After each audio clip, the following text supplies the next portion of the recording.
For me, it's pushing the limits of what's possible. When you have an idea and there's nothing that exists in the world, and you're putting something into the world that comes from you or your heart, your passion, if it's burning inside of you, that's the one that you go with. That's the one you go for. Just do it. Just hit record and put it out in the world. Today we have Jeff Revilla, who is a digital marketing expert, podcaster, and founder of Poduty Live LLC, a unique podcast theatre and event space in Pittsburgh. With 20 years worth of marketing and a decade in podcasting, Jeff blends creative storytelling with a strategic execution to help creators bring their ideas to life. He's the host of Stuff I Never Knew, a live trivia podcast, and just launching a new show, My Guest Tonight, with Jeff Revilla, focusing on the weird and the wonderful. Previously, he led digital marketing strategy at Small Auto Group, generating 40 million organic views and managing $2.4 million in ad spend annually. When he's not behind the mic or running events, Jeff likes to do disc golfing and writing the next trivia question.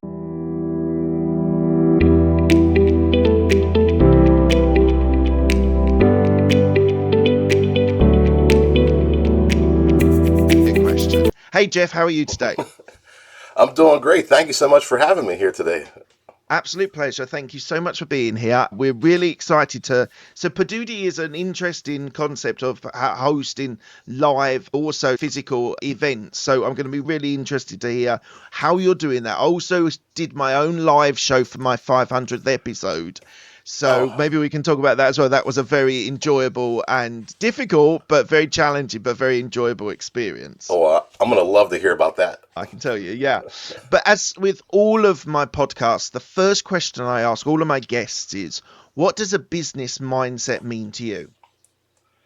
For me, it's a release of ideas. Things build up in my head, and I'm thinking about it. And this theater that we're talking about was 7 years of refining, thinking of ideas. I need a creative outlet.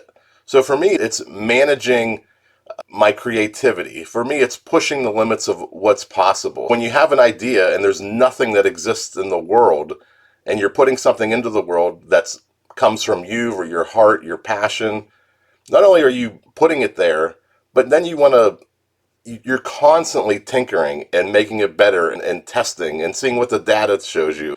And you're pushing the limits of that even further and further. So it really is, I don't want to say it's independence in a way that you get this release. You get to be able to put something into the world and constantly refine it and adapt and change and pivot.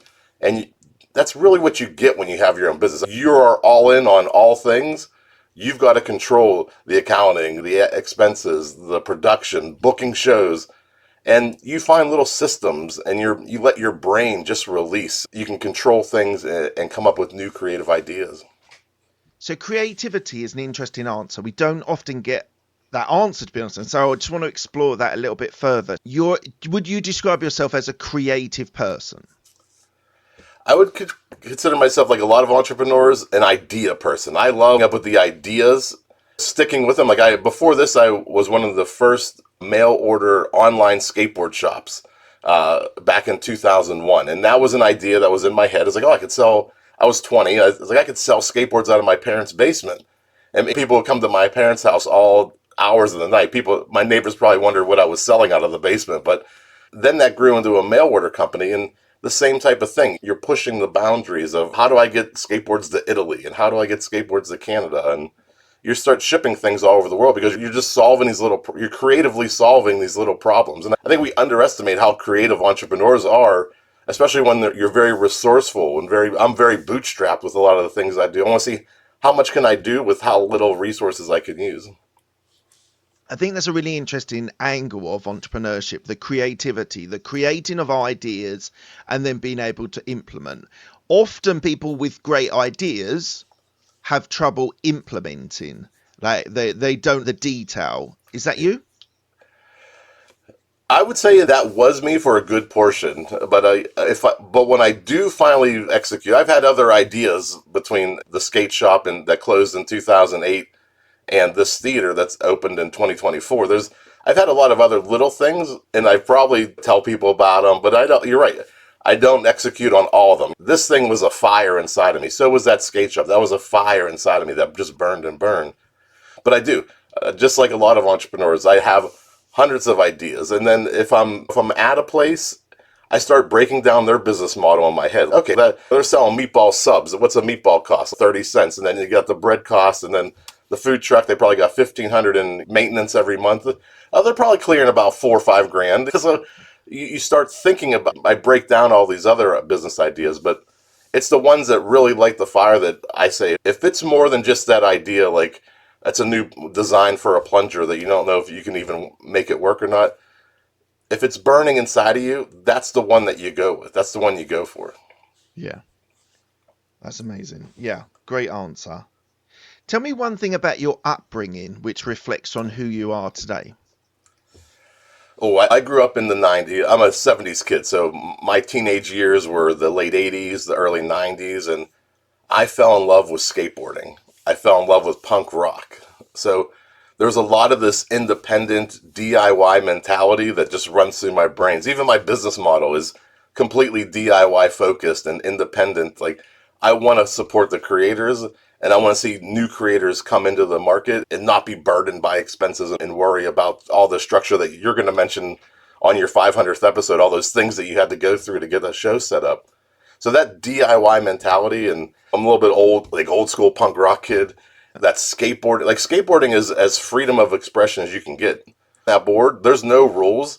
There's no right or wrong. There's just what you do on that board in that moment. And you have to create something out of nothing. So that creativity, that DIY, I mean, that just still runs thick through my veins. Are you anti-establishment? So I have young Jeff probably is a little bit more, not anti-establishment, but the idea of pushing the rules. Like when you skateboard, you're doing a lot of trespassing. You're doing a lot of trying to avoid the cops. It's not like you're not being bad on purpose, but that's just, you have to do this thing. And it's in a system that doesn't really like you doing it. So you get creative with certain ways. Anti-establishment, I love the life that I live. I do live within the system. So like now older Jeff is like, a little more stable. Let's talk about your digital marketing before we get into Poduty. So you generated 40 million plus video views. What was your strategy to be able to get that level of engagement? Because that is impressive. Yeah, it's over 60 now. If we include TikTok, that's just YouTube views, the 40 million. And that's all organic views. And I work for a digital marketing director for 15 years at a car dealership. And there's 10 franchises, and I have two in-house videographers that are just churning content all day, every day. And we initially started it as a way to really boost our SEO. Because when you if you search brand names, or if you search that make in our town, like Honda near Pittsburgh or Honda in Greensburg, you're going to see the Honda dealers, the map pack, you'll see the Google My Business listing, and then below that, you'll see a video pack usually.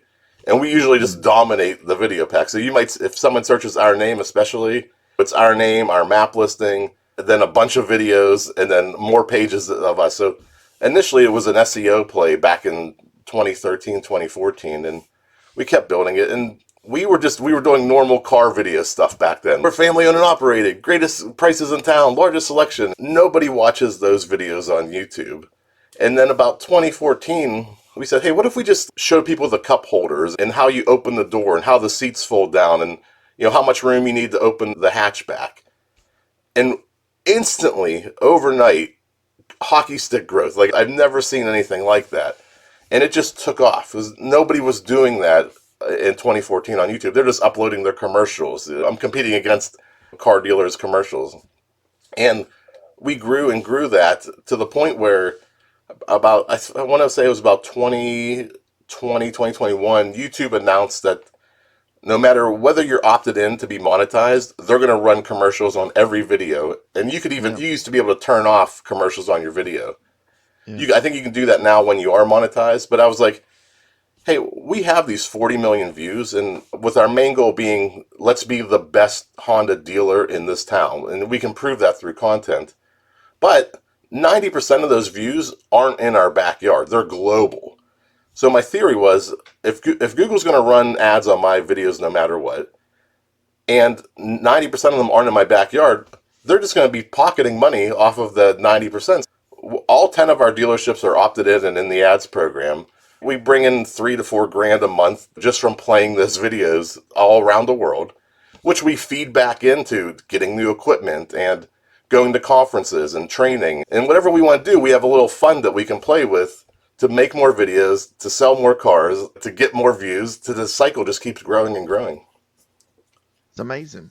It's amazing. And YouTube is a tough nut to crack initially, to be able to get the content right, to get the right calls to action, the right sort of standard of quality that you have. It is a challenge, and a lot of podcasters. I now release my show on YouTube as well, and I've seen huge growth. Really happy with the growth that we've had on the channel there. But it is difficult. It's something that needs to be thought through to be able to get the right content, the right quality of content in video as well. Yeah, I mean, you're constantly obsessed with numbers. You're looking at the click-through rate on your thumbnail. You're looking at your retention rate. You're looking for little bumps in the retention graph. Okay, why are people coming back to this section? A lot of times it's just because of your chapters are aligned up properly, but a lot of times you'll see like that bump was when we took the car off the lot onto the test drive. So people want to see that car driving around the foothills of Pennsylvania, through the woods and up and down the hills, around the bends. People like that content, and they go back to that a couple times in the videos. It's obsessing over the numbers. It's getting nitty gritty. I would say it's a lot tougher than it was in 2014 to get started, to get that traction, to really build up and ramp up and prove your value. But when you start obsessing over those numbers, especially early on, you have a lot more time, and you're probably only doing one brand, whereas we're doing 10. You get to look at those click-through rates, look at that retention. Where are you losing people? Why are they dropping off? Are you doing like a minute of just talking about your grocery trip but the video was about building a rocket? Did you have to meet that expectation right up front? So I would say, does your content match the expectation? And I'm sure John Bon Jovi is a major rock star of the 80s and 90s. He has a saying that he said all of his most famous songs happened because he got right to the chorus. So he always says, "Don't bore us, get to the chorus." So the YouTube nugget that I'm going to pass along is, if your thumbnail and title say something, you better open with that something. Yeah. Don't do an ad read. Don't talk about anything else other than what you're going to deliver in that video. The old tell them what you're going to tell them and then tell them what you told them really applies to YouTube. Not just speaking at a conference now, but that formula, don't bore us, get to the chorus, tell them what you're going to tell them. You got to hit them up front and then get a little crazy with the data too. Look at what's happening. Amazing. Thank you for the advice. So you had a long career in digital marketing before launching Poduty Live. What sparked the shift into that business? The skate shop back in 2002. You hear Gary Vee talking about buying AdWords for a nickel. Like, I was doing that for skateboard terms. You get skateboard deck, blank skateboard deck, skateboard truck, skateboard wheels. All these terms came around with AdWords, and YouTube was coming out in 2005, and I had a lot. We had message boards back then on the internet. You could type messages in a thread, and then I had a little social network, and I was doing videos and all these things that I was doing. The email marketing became like a secondary education that I realized through the 7-8 years that I ran that skate shop. I came out of that, and all of a sudden people started asking me these questions like, hey, how do you even set up a website or buy a domain name? And I was like, well, you just do this and that. It's not hard. You just do it. But I had this set of skills, a particular set of skills, as Liam Neeson would say, and they were a valuable asset. And I walked in. I had 2 interviews after that, and both times I did a pitch like I was a marketing agency. I walked in. I said, hey, this is for a media company. I said, this is what you're doing. Here's what you could be doing. They called me on the ride home and said, hey, we want you to work with us. I said, great. And then this automotive opportunity came up in 2010, and I walked in. I had my little pitch deck. I printed out because it was 2010. Nobody was really connected that much back then. And I pitched like, hey, here's what you're doing. Here's what you could be. Same thing. They called me on the right way home, and I've been there for 15 years now. So what drove you to start Poduty Live? Poduty Live is like this burning thing that's been inside of me since 2017, 2018. I've been thinking about that. I pitched it during the pandemic at PodFest Origins, and I love podcasting. Even back when I was packing my orders as in the skate shop, I had one of the first color iPods, and it's Yeah, even nice. engraved Yeah. 2007 on there. I was sitting there packing orders, shipping stuff all over the world, and I'm getting this education from Marketing Over Coffee with Christopher Penn and Six Pixels of Separation, Joseph Jaffe, The Beancast. All these original podcasters were giving me this free education while I'm working, I'm packing orders and learning things. And I really fell in love with podcasting then. And I tried it in 2011.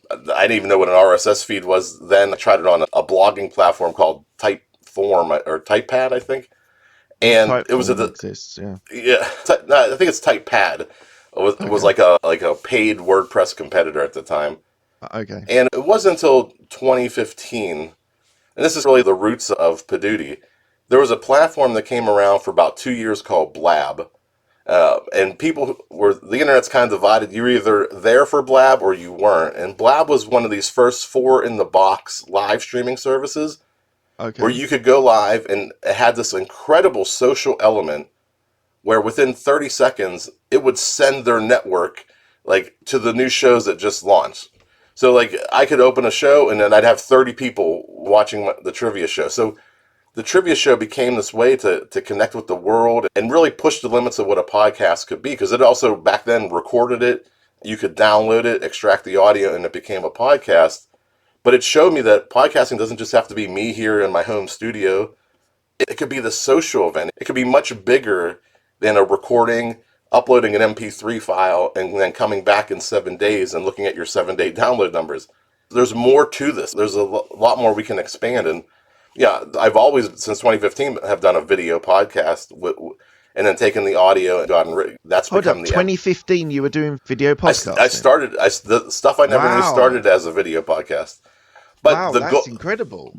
the goal has That's always that been to get the audio. But it's interesting that so I started my show in 2017.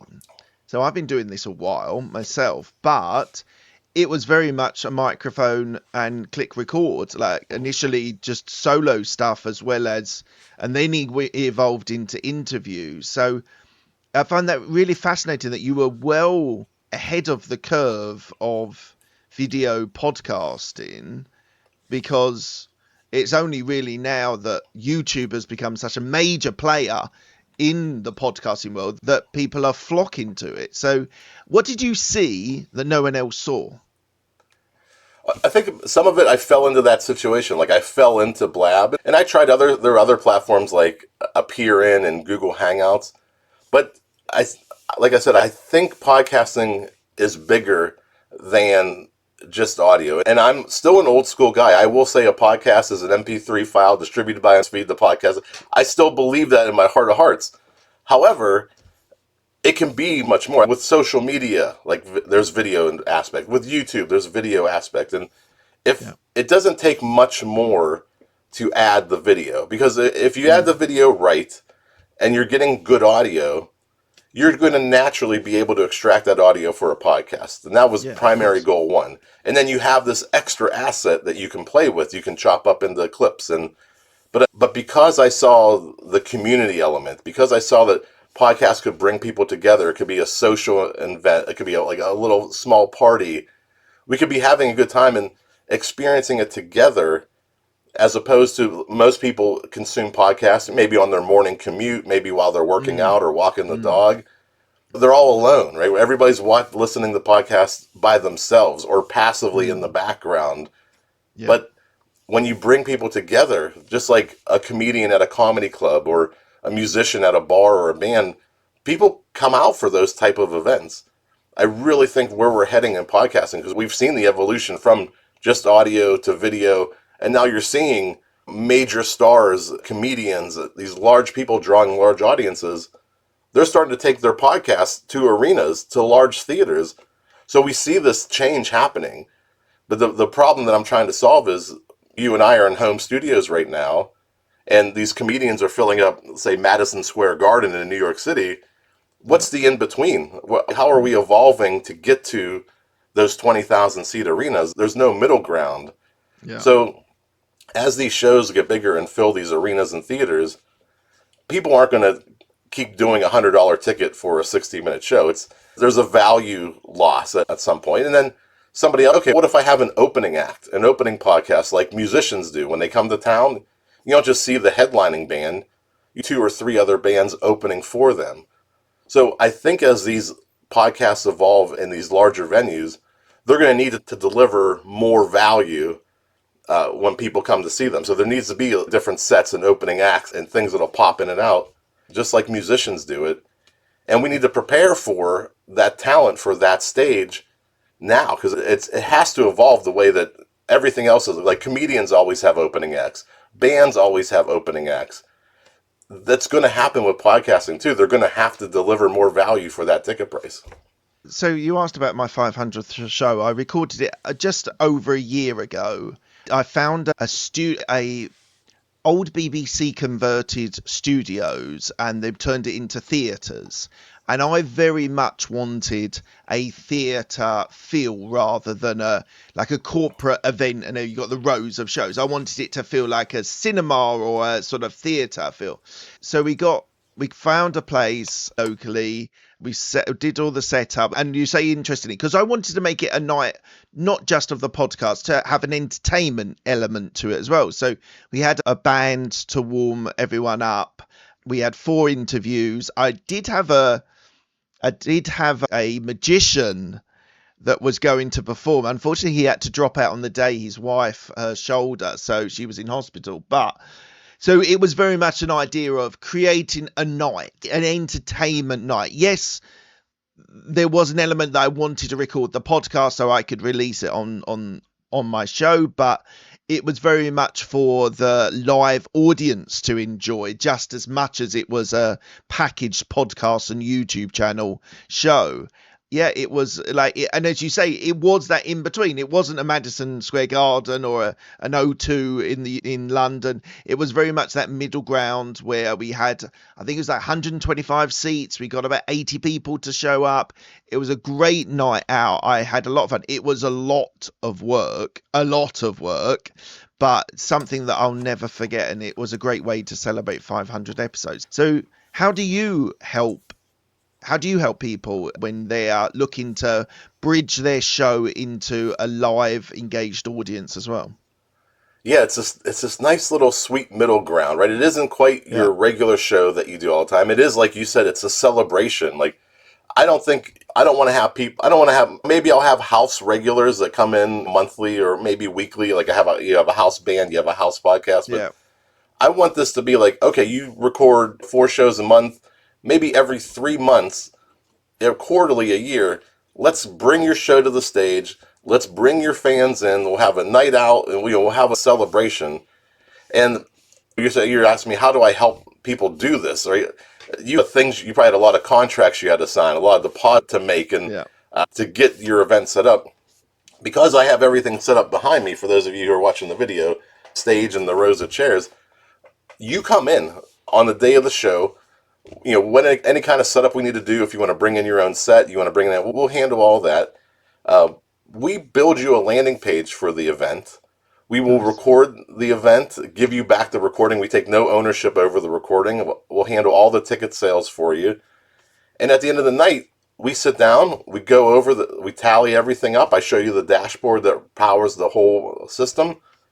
And we split the door 50-50. There's no rental fee. There's no minimum requirement that you have to sell X number of tickets right now. We're going to get to that point, but right now there's no minimum. So you come in, you sell 10 tickets at $20, you walk away with $100, which is, for 90% of podcasters, I guarantee that $100 is more than they've ever made on their show. The stats just tell me that. Knowing that 95% of shows don't even get 1,000 downloads, $100 is a big deal to a lot of shows. So we want to take out all that risk. We don't want to put you on the hook. We don't want you coming in here thinking like, man, if this bombs, it's going to cost me $500-600. All the work is already done always. So take the stage, we hit record, we get a great quality recording for you, and then you're off to the next event or recording next week. So you don't put a charge on using the space, you just share the sales, 50-50 of the sales of the tickets? That's correct. Right now, that's the business model that I want to stick with. It's that independent mindset. I want that model to be the model for the business forever. Right now, there are rentals. I won't say I don't rent the place. People do want to do private parties where there isn't tickets involved.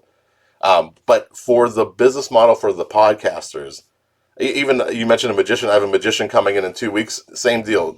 We're still splitting the door 50-50. And that takes a lot of risk out of the podcasters because most podcasters, they're going to draw 20, 30 people, their friends, their family, their local fans. And that's like kind of the sweet spot we want to exist in. And we want to do 4 or 5 shows a week like that. Everybody's making a couple $100. Everybody walks away happy.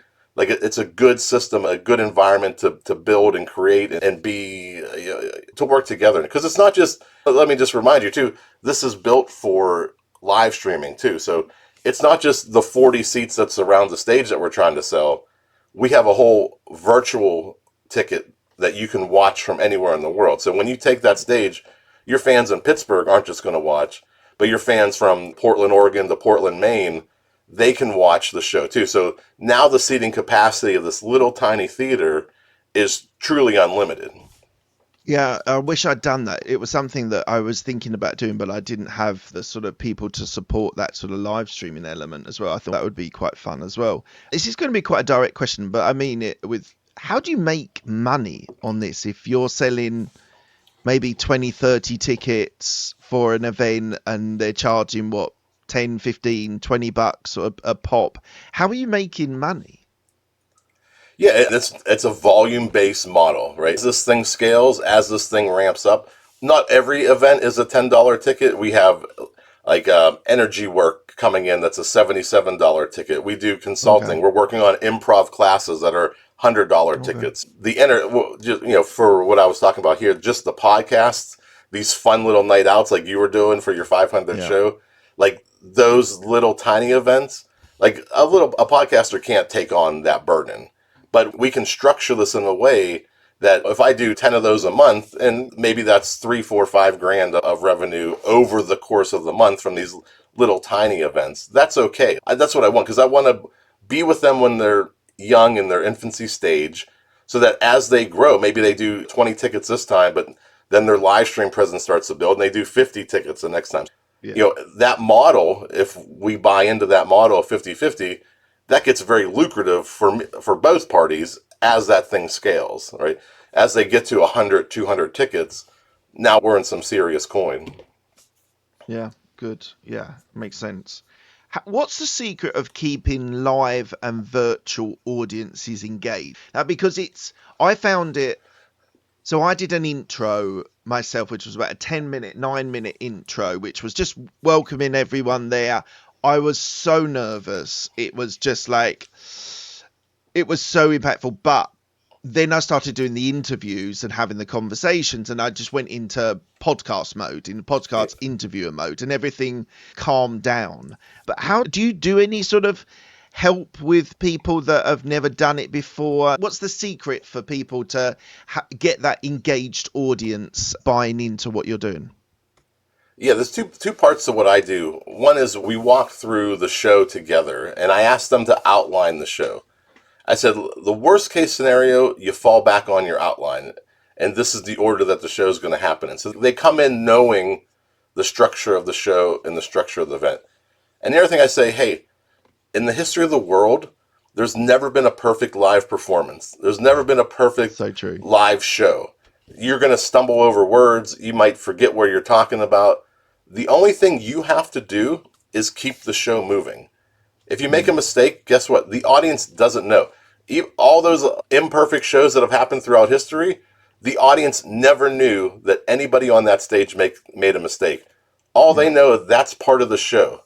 So if you trip over a word, if you say something, it's okay. The audience thinks that's part of the show. They don't think it's a mistake.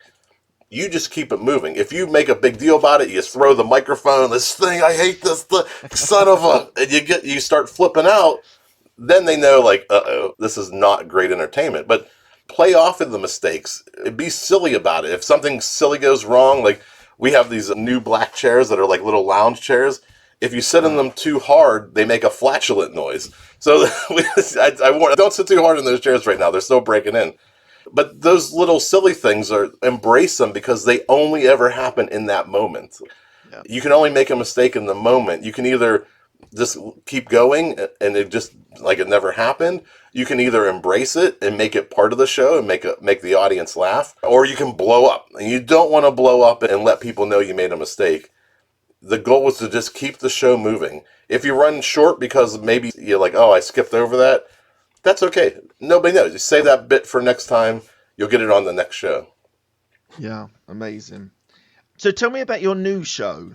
So it's going to be called My Guest Tonight with Jeff Revilla. So tell me about what the setup is, what's the premise, how are you going to start it? Just give me some more details about it. Yeah, we're booking acts right now. So I'm looking for people who have these very unique, eclectic stories that are out of the ordinary. Maybe they're juggling fire. Maybe they shoot a weird kind of gun. It's America, so I'm trying to give you an American example. It's just like, pew! And I want people with unique talents. They can ride a unicycle and juggle. And I want to get into the backstories of how they got into that and how do they react to the public. Maybe somebody with the highest percent of tattoos on their body. I want these crazy stories of, I don't want to call them misfits because I come from skateboarding and punk rock, but these outsiders, the people who have seen life and taken a different path than the rest of us. I want it to be this like mishmash of different cultures and concepts and thoughts and ideas, and just bring it to the table and go into the backstories and talk about how they got there and where they think this is all going. So how are you getting guests? You say you're just looking for guests at the moment, just booking guests. What's your strategy for finding these particular type of people? Yeah, it's way harder than I thought, too. I've been using like Matchmaker and Podmatch, and I use the Facebook groups as well. It's just the process. And learning how to book this show is going to be part of the show for me. Sometimes you don't think about the aspects behind. Like for my trivia show, it's easy. I can find 3 podcasters by 10 a.m. this morning, and I'll have a show ready to go that night. With finding specific people, I really have to learn how to dig through and filter out the results that I'm getting and find that right guest for the right time. Yeah, absolutely. What would you describe as the biggest challenge that you've faced? Ooh. So I think like when we opened this theater, I knew I would need runway. And the runway was, there's 2 parties that I have to convince need to use this place. And one, I have to teach podcasters who, like you and I right now in a home studio, it's very easy. I come home from work, I can flip the switch on, I start recording, I got my lights on and everything. It's a very safe, comfortable environment.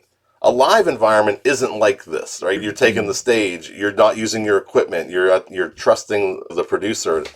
So I'm trying to show like, hey, there's another way to do a podcast. There's another whole revenue stream that is very possible through doing a show just a little bit different. If you just change a little bit and pivot, you can actually turn your recording into a profit center, trying to convince people to get out of their house. And on the public side too, the public, especially in our area, we're in an older demographic in Western Pennsylvania. I'm trying to show people that just like you go see a comedian at a comedy club or a band at a bar, podcasting live is this new form of entertainment that you can do on a Friday night. We watch a couple shows for $10. Like, it's this new thing you can do. So when we first launched, I didn't, even though I had been thinking about this theater for 7 years, nobody else was thinking about live podcasting in this area as a thing to do. So that first 6 months, I was like, what did I get myself into? Just trying to make the right connections and keep the velocity of the theater filled and keep turning over the room. That was way harder than I ever thought. And the traction really came like in November and December after being open for a little bit. And we just started to see it. Like we were pushing that boulder up the hill, pushing the boulder. And finally, like things opened up. All that groundwork that we had laid down, all these interviews that I've been doing, sometimes at 5 a.m. in the morning. We were doing very early interviews to get that messaging out there, to make sure people understand what this is and what it can be and the potential. Because when you start telling people about what this idea is, some people like glaze over and, okay, yeah, it's like a stage. I get it.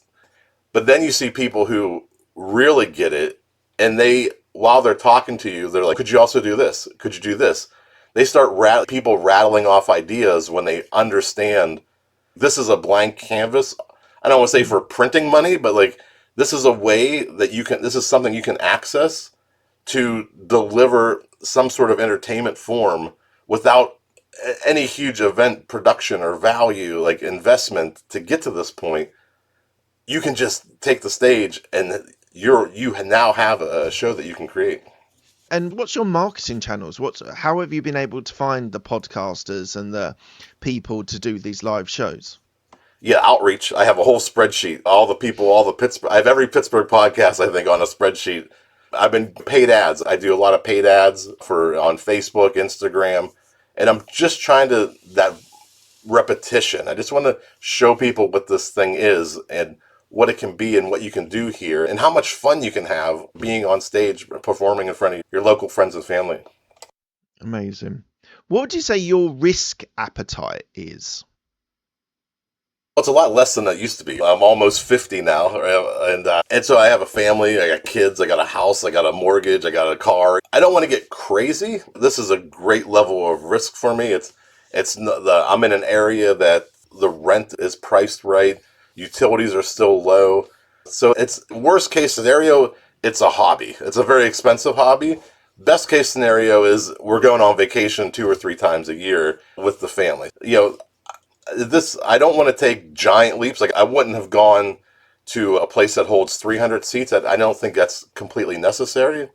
I think the idea is to bring in your close circle, have the show, and live stream it to your fans. So that little model is very replicable. It's something that could happen in a Cleveland, and a Washington, D.C., and a Baltimore, Maryland. And then these middle shows that we're talking about, that middle between the Madison Square Garden and your home, we can start doing these little tours as these little theaters pop up. And maybe it's a weekend. You have your regular job, but on the weekend, hey, I'm going to go to Cleveland. I got 3 shows scheduled at this other Poduty Theater, whatever they're called.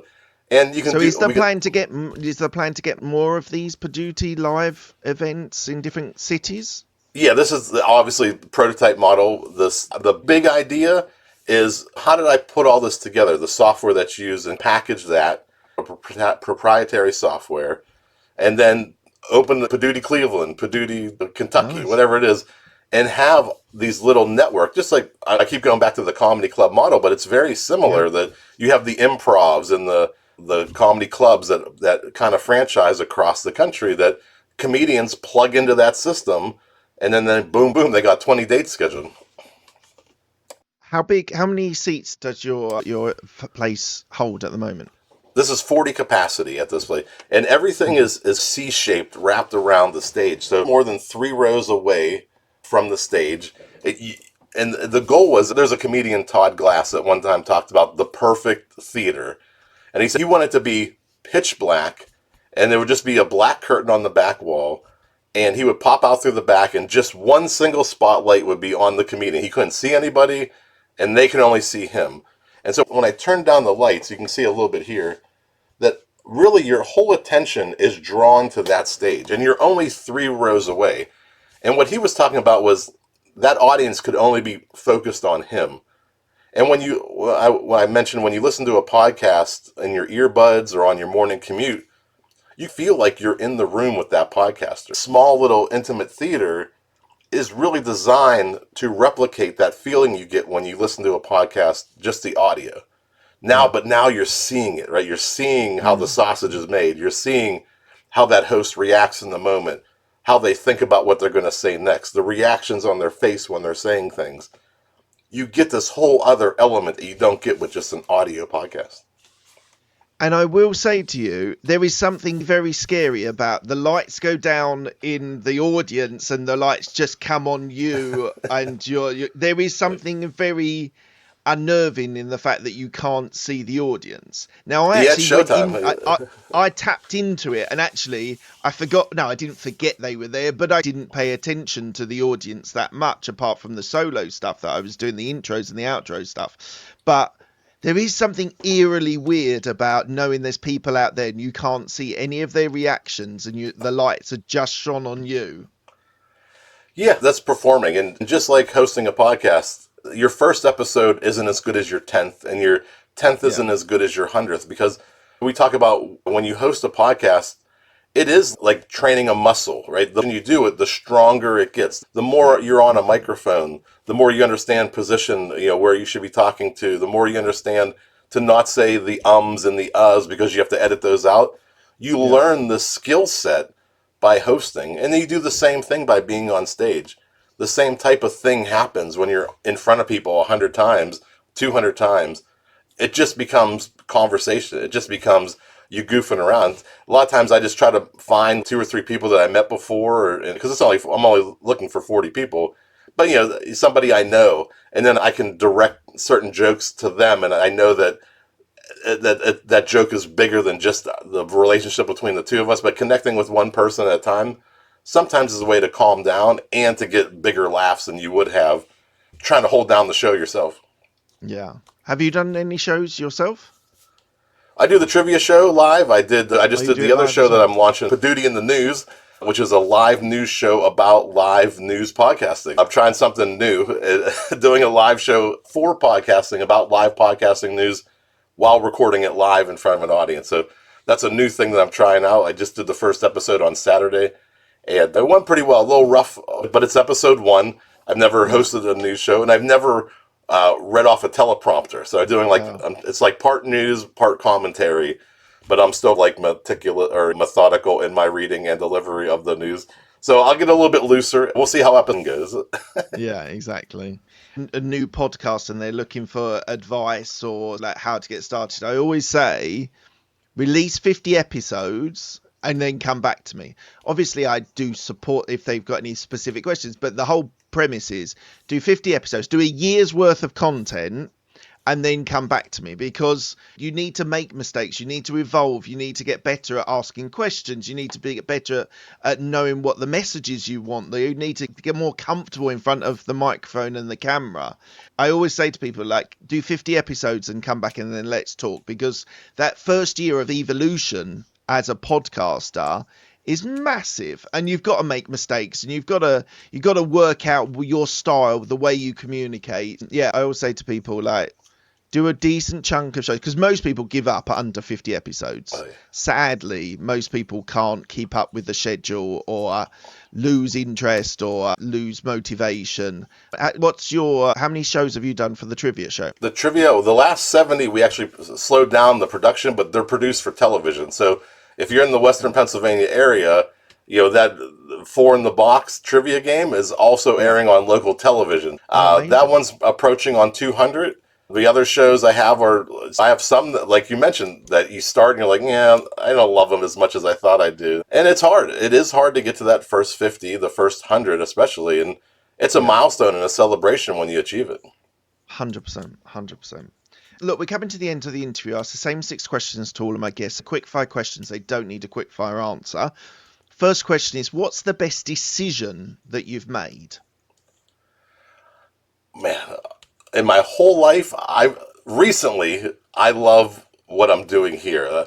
I really love this idea of creating something, giving it to the world, and letting the world run with it, right? Because I'm giving it to the public, and I'm letting them see what they can do and perform and give back to the public. So it's almost like this cyclical evolution of creation, where here it is, here's the canvas, take the stage and make something happen. So there are magical things happening, events that you wouldn't see just listening to a podcast through the audio.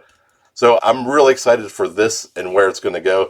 I do love my family. I don't, but from a business perspective, this has been really a blessing. And it was an ultimatum that I gave myself. Whereas when I was turning 48, I said, I've been thinking about this for 7 years. I need to get this out of my head. I'm going to find out if it's a thing or not. I'm going to give myself till I'm 50. And if it's either a thing that I do more of, or it's a thing that I tested, it just didn't work out, and it's out of my system. So this decision to get this out of my head was a good idea. Yeah. What's the best piece of advice you've been given? Oh, no one cares. That's my favorite piece of advice. And this is specifically related to podcasting. Whenever back in between 2011 and 2015, when I really ramped up, I would try things, I would record things, and I would focus on how I sounded or how I looked on camera. And the thing that I realized is no one cares. No one's thinking about me the way I think about me. Like, I'm the only one worried that I sound like I'm from Pittsburgh or that I run all my words together. If somebody chose to download my show and listen to it for 30 minutes, I owe it to them to give them the best 30 minutes I can give them. They've already chosen me. They're probably taking the kids to soccer practice or running to the grocery store or paying bills. They need an escape for 30 minutes. They want to have some fun. They've already picked me. I needed to deliver on that and give them that value and that entertainment for 30 minutes. They're not thinking about Amazing. how I sound. They don't care. Yeah, yeah. so, It so is very freeing, that whole idea. It's Gary Vaynerchuk talks about that no one really cares about your business. And the other thing he comes out with is that we're all going to be dead. yeah, And it sounds, and when he first says it, it sounds quite like morbid, but it's actually very freeing to realize that no one, if you make a mistake, no one really cares. You say like a live events, just keep things moving. No one will pay any attention to those big mistakes. As long as you can suck it up and just move on to the next question or the next segment of your show, it is a very enlightening experience to realize that no one really cares. yeah, I promise you, you are the only one thinking about you. And you're thinking Yeah. about you on a level that the rest of the universe has never thought about. So all the hangups that I had were 100% on me. And if you're out there thinking like, oh, I don't know if I want to start or record a podcast because of how I sound, maybe I have a little bit of a lisp. Look at me, I'm like I have marble mouth half the time where I'm like blah, blah, blah, blah, blah, blah. But I still get on the microphone. I know to slow down. I know to try to enunciate a little better. But I do get fired up and I run all my words together and I sound like I'm talking really fast. I get it, but it's only me who's thinking about it. People want to come see what I'm producing and laugh along with me and be goofy and silly like I am on stage. Just do it. Just hit record and put it out in the world. Nobody is thinking about you like you are. I promise it. Yeah. Don't let it hold you 100%. back.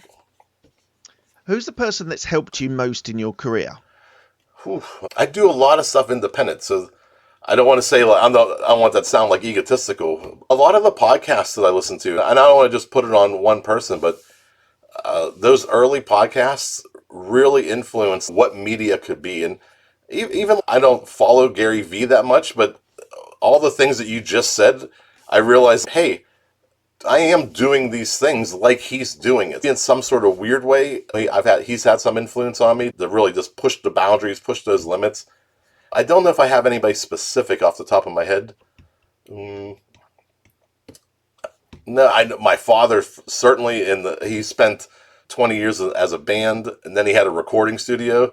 So like when I have recording studio issues, guess who I'm calling in the background? Definitely has influenced me enough to. So I would say probably my dad, because let me go back to that. Now that we're talking this through, he had a recording studio for those 20 years, and he would leave, come home from work, go to the studio, record acts, and but it was like also a hangout too. It was like this place to go to be creative. And now I'm looking at what I created, and like I built a theater. It's a place I can go to at night and be creative in some sort of weird way. Even though we probably bashed heads a little bit when I was a teenager and being a rebellious Well, of skateboarder, course. punk rock kid. I'm sure all those things that he was doing really influenced me to open a theater like this and be creative in the evening. Amazing. Amazing. Tell me about a regret that you have. I'm not doing things sooner, letting things fester. This could have been done. Worst case scenario, I probably would have, if had I pulled the trigger on this idea sooner to have a live podcast standard, it would have been in 2020. The best Oh, case, because so I would have opened this right at the peak pandemic, and it would have fizzled out within the first year. So while I do regret waiting till I started this at 48, heading into 50, like while I regret waiting, I also needed all these other years to get it to this point. There are things that I wish I did sooner, but holding off, and when you do things, you also take it at the expense of being with your family. You walk this weird balance when you have kids and a family and that you want to be there and help raise them. But now that they're getting older, they're teenagers, one's in college, now that freedom is coming back. Jeff is coming back a little bit more. And because maybe I did the right groundwork with them, that they're so independent now, that now I have this time to be me. But Yeah, I don't regret it. I just maybe could I have done it sooner? I don't know. Those regrets are hard to focus on because that's what happened. That's what happened in the past. I'm in the future now. I'm moving towards the future. yeah. Good answer. What are you most proud of? I do talk about my daughters a lot. How many have you It's got? just two daughters. One's studying radiation technology in college, and the other one does volleyball, cheerleading, and super proud. And I really had nothing. Did I have anything to really do with who they are? Maybe I guided them.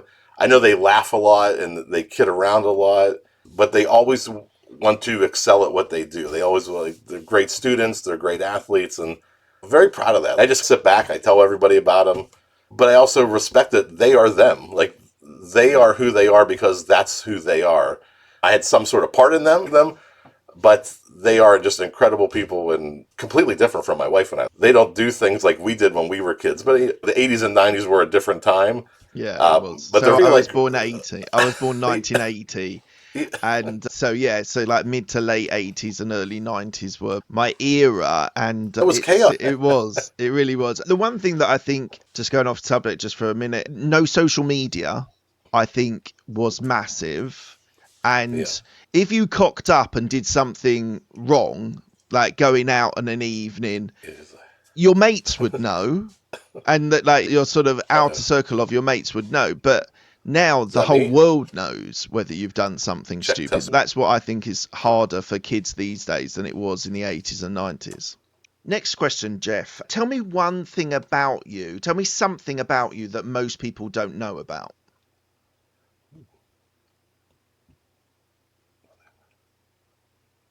You can probably cut the silence out of this one.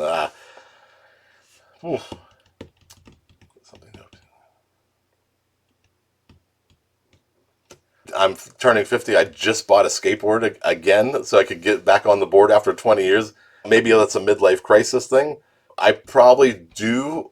I think now that I'm hitting my 50s and I'm really hitting a stride in life, I really think that you get to become yourself again.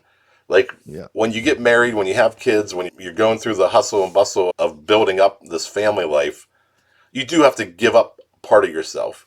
Yeah. So I always say, hey, Jeff's on the way back. He's coming back right now in his later life.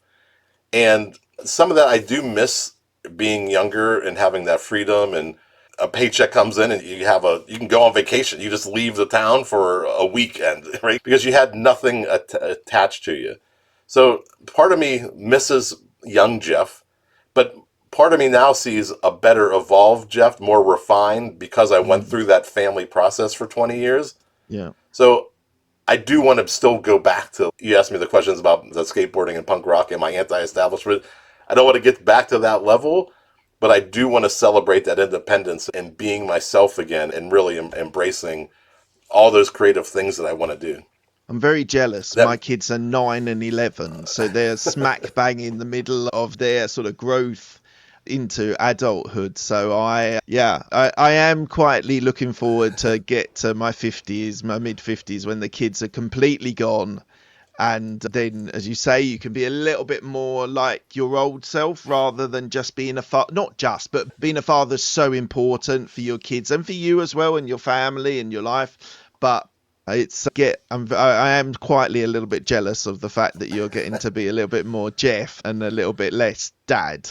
Well, you're just on the cusp, because right around those teen years, even though they get a little rebellious and maybe they become teenagers, they also take on a ton of independence. So you're just on the cusp of entering into this era. You're very close. I know. And obviously, like everybody says, it does go so fast. I do look at them now, they're 14 and 18, and I really miss the 9 and 11-year-olds. It is a great time, and I don't mean to underplay that. I just mean as far as being who you are and true to your, you get to be that person again. Yeah, I get you. I totally get you. I just the freedom. It's an element of freedom, like that you don't have when the kids are the age of mine are. So I get that. And the flip side of that is it does go so fast. Like I remember, like when my girls were younger, I really appreciate it goes so fast, and you're just trying to keep them alive. I gotta make sure I feed these kids and like get them to school and stuff. I don't know, like you don't have much time to really enjoy it. Yeah. But when it goes by, it does go by so fast. I did embrace every moment of that time period, and just really take it all in while you have it. Yeah, absolutely. And what does legacy mean to you? Yeah, I'd love to be like a Ted Turner or somebody who was this giant media conglomerate. And because you see Poduties on every corner in every town, like a Starbucks, that podcasting becomes more than just an MP3 file to the public.